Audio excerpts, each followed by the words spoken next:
زوجہ سے جو ہمبستری ہے وہ صرف اسی راستے میں جائز ہے جس سے اولاد ہوتی ہے، کیونکہ عورت کو اللہ نے بنایا ہے نسل بڑھانے کے لیے. تو کوئی بھی ایسا ہمبستری کا طریقہ اختیار کرنا جو نسل بڑھانے کا ذریعہ نہ ہو، یعنی وہ نیچرل نہ ہو، تو وہ حرام ہے. تو اس میں اللہ نے یہ حکم دے دیا. تو اس سے صاف یعنی حدیث سے بھی پتہ چلتا ہے اور تمام فقہا کا اجماع بھی ہے اس آیت کی روشنی میں کہ مسئلہ تھوڑا حیا کے خلاف ہے، لیکن میرا خیال ہے بتانا ضروری ہے کہ پچھلے راستے سے عورت سے ہمبستری کرنا بالکل حرام ہے، ناجائز ہے. اور نبی صلی اللہ علیہ وسلم کی اس پہ بہت شدید لعنت ہے، بہت شدید وعید ہے. تو یہ بالکل اللیگل ہے اسلام میں کہ عورت کے پچھلے راستے سے اس سے ہمبستری کی جائے. جو لوگ لڑکوں سے بدفعلی کے عادی ہوتے ہیں ان کو یہ ایک چسکا لگ جاتا ہے، تو یہ حرام ہے، ناجائز ہے، کیونکہ اللہ نے بتا دیا کہ یہ تمہارے لیے بمنزلہ. اللہ نے ارشاد فرمایا نساؤکم حرث لکم، تمہاری عورتیں تمہارے لیے بمنزلہ کھیت کے ہیں. حرث عربی میں کھیت کو کہتے ہیں. تو بمنزلہ کھیت کے ہیں. جیسے بیج ڈالا جاتا ہے کھیت میں اور اس سے پیداوار بڑھتی ہے، تو عورت کی جو ایک حیثیت ہے، نیچر نے جو اس کی ایک حیثیت متعین کی ہے، وہ بھی ایک نسل بڑھانے کا ذریعہ ہے، جس میں مرد کا جو اسپم ہے وہ بطور بیج کے ہے اور جو اولاد ہے وہ ایک پیداوار کی طرح ہے. تو اللہ نے یہ یاد رکھیں، اس آیت کو نا بہت سارے غیر مسلموں نے عورت کے خلاف بہت نیگیٹیوٹی پھیلائی ہے کہ دیکھو اسلام عورت کی توہین کرتا ہے، اس کو کھیتی سے تعبیر کرتا ہے. تو کچھ لفظ کسی اور زبان میں جب وہ جاتے ہیں نا تو وہ توہین کا معنی دیتے ہیں.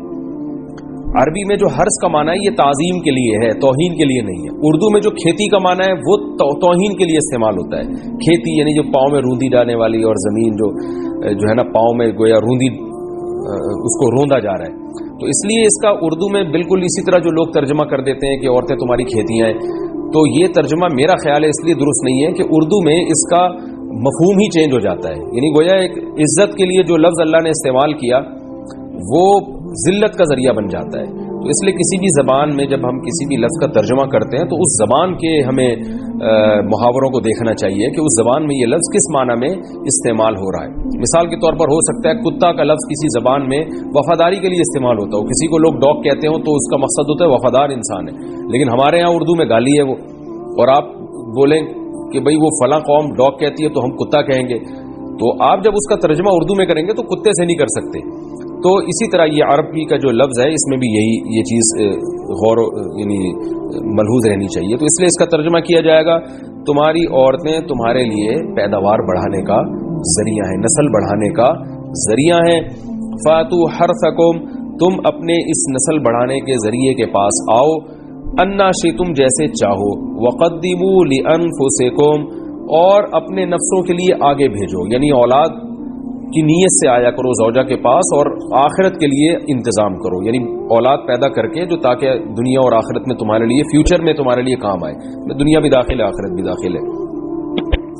تو اس آیت کا بھی ایک شان نزول ہے کہ صحابہ کرام تو چونکہ جو خواتین تھیں مکہ میں صدیوں سے وہ لوگ آباد تھے، ان کے سفر خاص طور پہ عورتوں کے سفر بہت ہی کم ہوا کرتے تھے. تو جب ہجرت ہوئی ہے اور جو ہے نا ہجرت کر کے بہت ساری صحابیات مدینہ آئی ہیں، تو مدینہ میں ان کے نکاح دوسری قوموں میں ہوئے، پھر انصار صحابہ سے بھی ہوئے. تو چونکہ تقویٰ تھا ان خواتین میں، للہیت تھی، تو بعض جگہ ایسے واقعات ہوئے کہ میاں بیوی کے جو آپس کا ریلیشن ہوتا ہے، ظاہر ہے وہ ہر قوم میں اور ہر جو ہے نا شخص کا مزاج دوسرے سے مختلف ہوتا ہے. تو بعض مردوں نے اس طرح سے اپنی زوجات کے ساتھ ہمبستری کی کہ ان خواتین کو پھر اشکال ہوا کہ پتہ نہیں اس طرح سے ہمبستری کرنا جائز بھی ہے یا نہیں ہے. تو انہوں نے نبی صلی اللہ علیہ وسلم سے یہ مسئلہ پوچھا کہ یا رسول اللہ، ہمارے شوہر ہمارے پاس اس طرح سے آتے ہیں تو کیا یہ جائز ہے یا نہیں. تو ان کے سوال کو بھی مبہم رکھا گیا اور قرآن نے اس کے جواب کو بھی کنایتاً بیان کیا، کیونکہ مسئلہ بظاہر حیا کے خلاف ہے. تو قرآن جب بھی کوئی ایسی بات ہوتی ہے تو اشارتاً کنایتاً اس کا تذکرہ کر دیتا ہے تاکہ مسئلہ بھی واضح ہو جائے، کیونکہ ظاہر ہے اس کی ضرورت تو قیامت تک آنے والے انسانوں کو پڑ سکتی ہے نا. یہ تو ہر میاں بیوی کا اپنا ایک ذاتی مسئلہ ہوتا ہے کہ ہمیں کس طرح سے پرمیشن ہے، کس طرح سے پرمیشن نہیں ہے. تو اللہ تعالیٰ نے بھی اشارتاً ہی اس حکم کو قرآن میں بیان کر دیا. قرآن میں اس لیے بیان کیا کہ تاکہ اس میں کوئی اجتہادی اختلاف کی گنجائش نہ رہے. تو اللہ نے قرآن مجید میں بیان کیا، فرمایا نساؤکم حرث لکم، تمہاری جو ازواج ہیں، تمہاری جو بیویاں ہیں وہ تمہارے لیے بمنزلہ کھیت ہیں.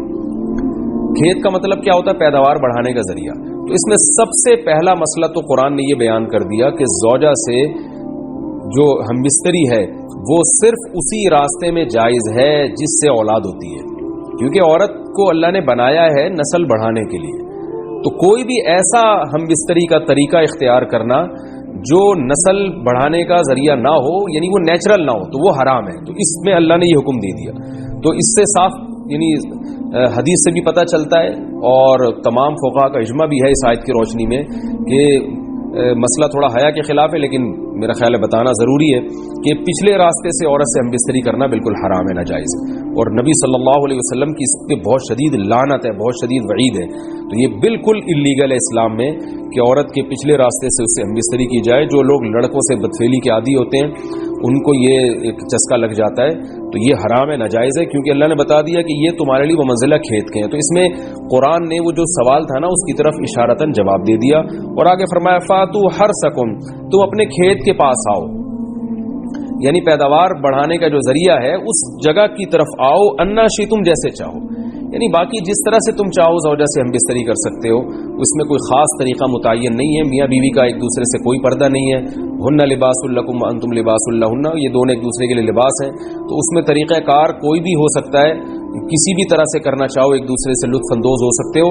لیکن فاتو حرثکم، آنا موضع حرث میں ہے. حرث کا مطلب وہ اس جگہ کی طرف آنا ہے جہاں سے نسل بڑھتی ہے، کسی اور راستے کی طرف. اس سے صاف طور پر جو ہے نا وہ جو فاسق فاجر لوگوں کی جو برائی ہے جو لڑکوں سے بدفعلی کے نتیجے میں پیدا ہوتی ہے، اس کا اللہ نے قلع قمع کر دیا کہ اس کی اسلام میں بالکل اجازت نہیں ہے. باقی طریقہ کار کیا ہوگا یہ تمہارے اوپر، اس کی اللہ نے تمہیں اجازت دی ہے. وقدموا لانفسکم، اور چونکہ بار بار حرث کا تذکرہ ہو رہا ہے کہ نسل بڑھانے کا، اس لیے اللہ نے فرمایا کہ قدموا لانفسکم، اپنی ذات کے لیے فیوچر میں انتظام کرو. قدموا کا مطلب آگے بھیجو اپنی ذات کے لیے سرمایہ. کیا مطلب کہ جب زوجہ سے ہم بستری کرو تو نیت اولاد کی ہونی چاہیے تاکہ وہ اولاد دنیا میں بھی اور آخرت میں بھی تمہارے لیے ذخیرہ بن جائے. تو یہ نسل بڑھانے کی بہت زبردست ترغیب ہے اس آیت میں. اور اس آیت میں اللہ نے عورت کا کہ بہت ساری ذمہ داریوں میں سے ایک بڑی ذمہ داری کا بھی بیان بتا دیا کہ عورت کو اللہ نے بنایا ہے. جو مرد اور عورت کا جو فرق رکھا ہے نا، اس فرق کی بڑی وجہ یہی ہے کہ مرد کے اسپرم کو اللہ نے بیج کے طور پہ پیدا کیا ہے اور عورت کو اللہ نے زمین کے طور پہ. تو بیج اور زمین کے ملاپ کا بنیادی مقصد ہی نسل بڑھانا، پیداوار بڑھانا ہوتا ہے، نہ یہ کہ نسل روکنا. آج فیملی پلاننگ والوں نے اس آیت کی دھجیاں اڑا دی ہیں اور جو پوری دنیا میں ایک بےہودہ قسم کی تحریک چل رہی ہے، یہ آیت بالکل اس کی نفی کر رہی ہے. اس لیے اللہ نے فرمایا اچھا، اللہ نے اس کا بھی جواب دے دیا کہ جو فیملی پلاننگ والے کہتے ہیں نا نسل بڑھنے سے تمہارا نقصان ہوگا، خرچے بڑھ جائیں گے، تو اللہ فرماتے ہیں قدموا لانفسکم، تمہارا فیوچر بن جائے گا، سنور جائے گا. کیونکہ اولاد پہ اتنی انویسٹمنٹ نہیں ہوتی جتنا اس کا آؤٹ پٹ ہوتا ہے. ان پٹ کم ہے، آؤٹ پٹ زیادہ ہے.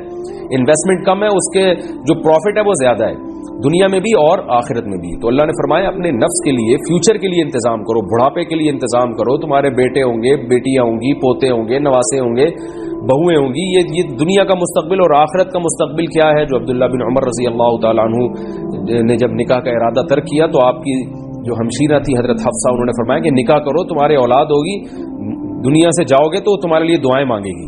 تو یہ آخرت کے لیے ذخیرہ ہے. تو اس لیے اللہ نے فرمایا کہ آخرت کے لیے ذخیرہ کرو. واتقوا اللہ، اور اللہ سے ڈرو. واعلموا انکم ملاقوہ، اور جان لو کہ تم نے ایک دن اللہ سے ملاقات کرنی ہے. تو جتنے حکام اللہ نے تمہیں اس آیت میں دیے ہیں ان تمام حکام کو تم نے فالو کرنا ہے. وبشر المؤمنین، اور ایمان والوں کو خوشخبری سنا دے.